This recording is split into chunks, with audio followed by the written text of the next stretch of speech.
Oke, assalamualaikum warahmatullahi wabarakatuh. Kembali lagi dalam perkuliahan kita yaitu rekayasa gempa. Jadi mata kuliah ini adalah mata kuliah di semester 6, semester 7 ya. Baik, kita memulai saja perkuliahan kita yang pertama, pertemuan kita yang pertama.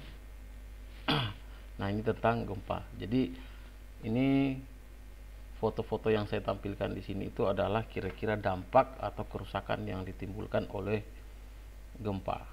Ya. Jadi gempa itu sebenarnya adalah peristiwa alam yang memang tidak bisa diprediksi, tidak bisa dihindari, pasti bakal terjadi. Seperti itu. Cuman kita bisa mengantisipasi atau mendesain struktur tahan gempa. Tentu saja struktur tahan gempa, poin utamanya di sini adalah selama tanah atau buminya ya itu tidak mengalami kerusakan, misalnya seperti terbelah atau terus tanah tidak kehilangan daya dukung seperti liquefaction, longsor dan seterusnya, maka hanya bergetar saja di dalam bumi kita. Maka pada prinsipnya gempa semacam itu bisa kita desain. Oke, nanti saya jelaskan lebih detail di belakang. Oke. Nah, jadi gempa itu apa? Secara umum, gempa itu terjadi karena adanya pergesekan, antar lempeng bumi. Lempeng bumi itu kita sebut juga kerak ya, kerak bumi ya, lempeng bumi.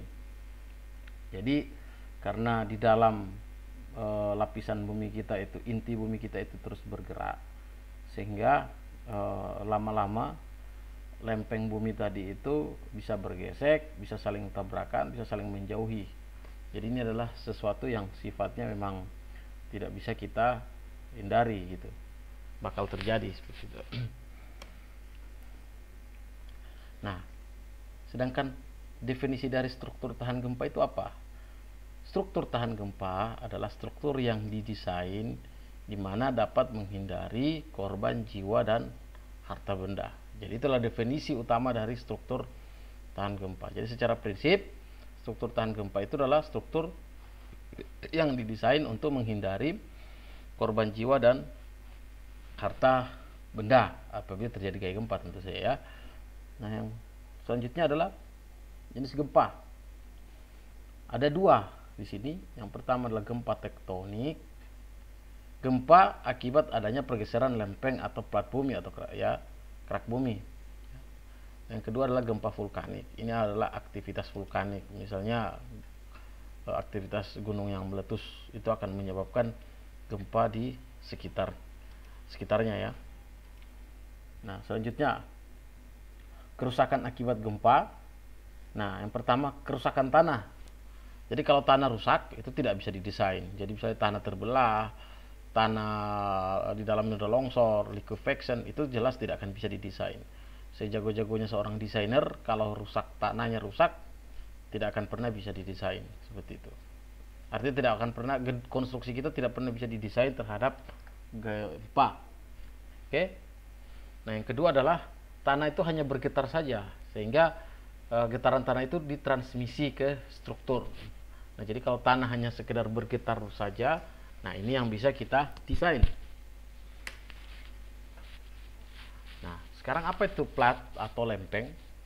Merupakan lapisan yang berupa plat. Artinya berupa plat itu lempengan atau dia punya ketebalan, di mana plat ini bergerak sesuai dengan gerakan mantel yang ada di bawah. Jadi dia akan bergerak sesuai dengan mantel, sehingga bisa terjadi pertemuan, bisa terjadi pemisahan. Nah, kalau terjadi pertemuan atau pemisahan, inilah yang menyebabkan dia terjadi gempa seperti itu. Nah, ini adalah lempeng plat atau lempeng bumi. Ini update sekitar berapa tahun yang lalu, 5 atau 6 tahun yang lalu. Saya belum tahu apakah referensinya sudah berubah lagi atau gimana. Jadi ini ada lempeng bumi yang mulai dari plat Eurasia dan sampai ke plat Filipina.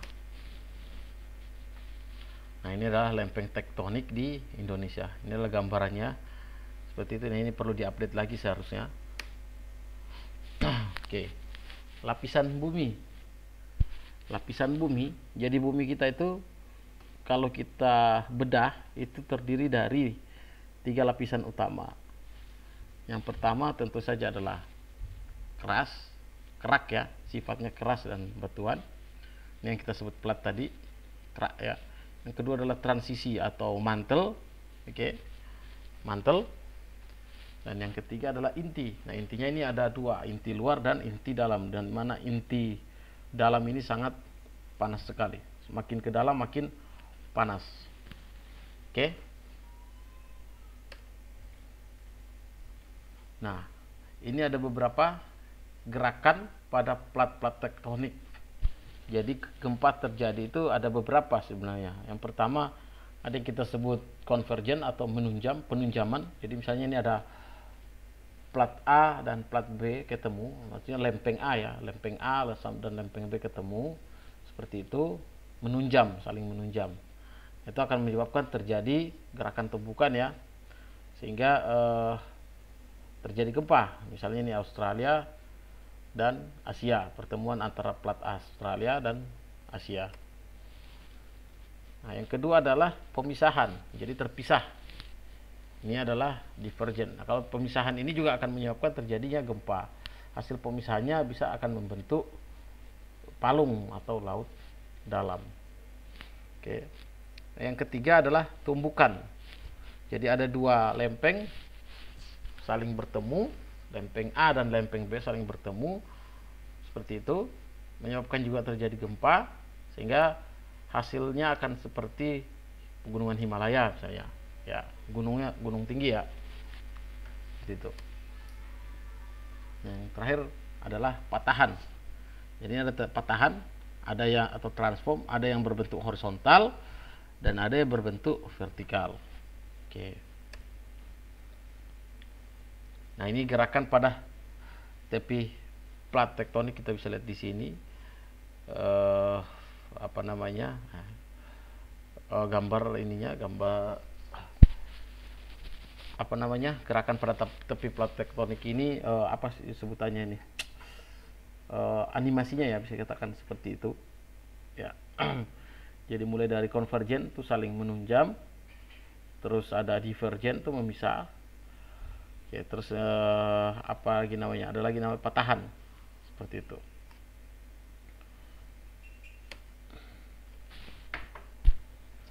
Nah, dampak dari gempa. Dari dampak dari gempa yang langsung kita rasakan ya kalau terjadi gempa.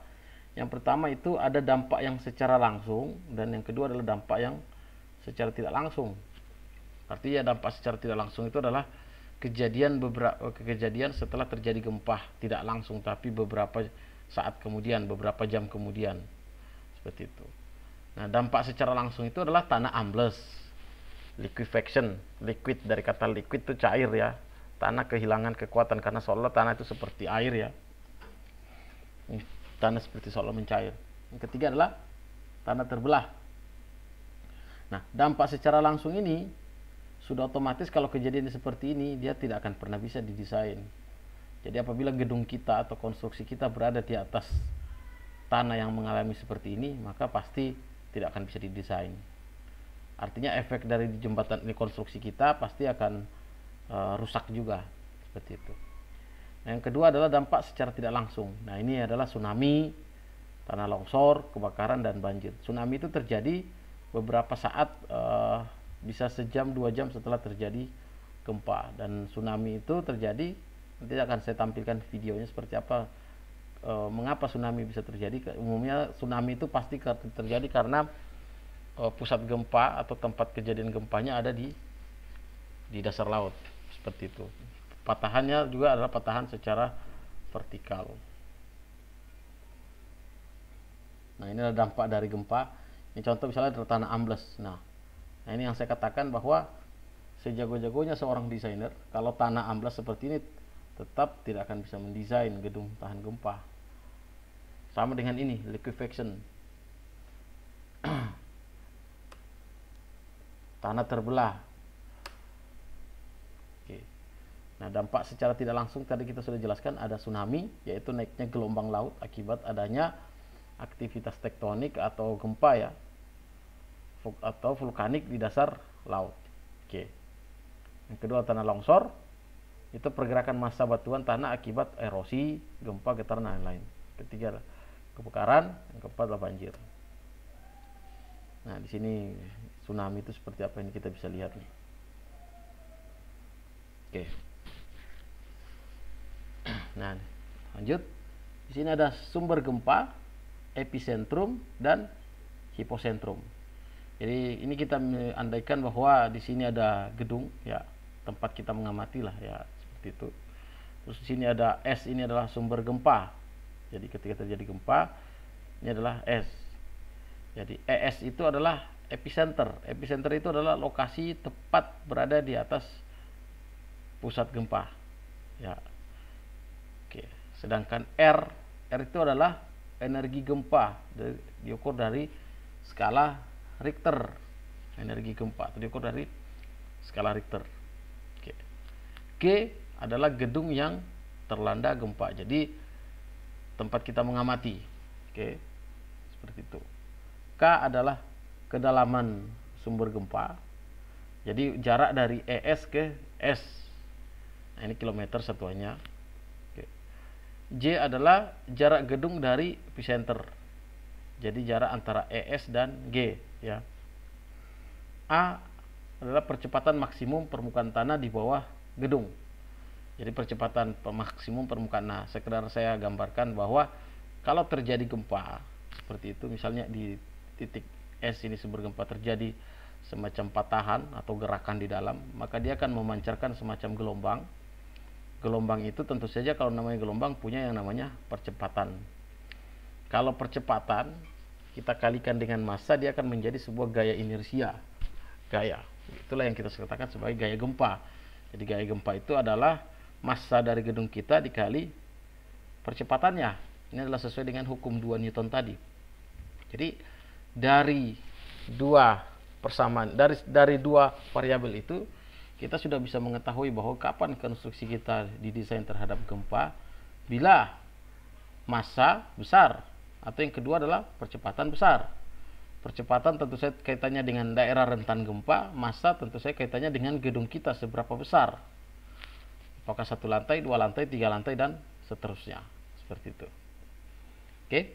Jadi bisa kita bayangkan salah satu cara untuk mengurangi beban gempa atau mereduksi beban gempa adalah gunakanlah material-material yang lebih ringan. Supaya apa? Supaya massanya lebih kecil. Kalau massanya lebih kecil, otomatis gaya gempa yang dihasilkan juga akan lebih kecil. H adalah jarak gedung, ya, atau tempat kita mengamati ke sumber gempa, atau yang biasa juga kita sebut sebagai hipocenter. Oke, mungkin itu yang bisa saya sampaikan untuk pada pertemuan pertama ini. Nanti setelah untuk minggu depan kita lanjut untuk pembahasan selanjutnya. Terima kasih.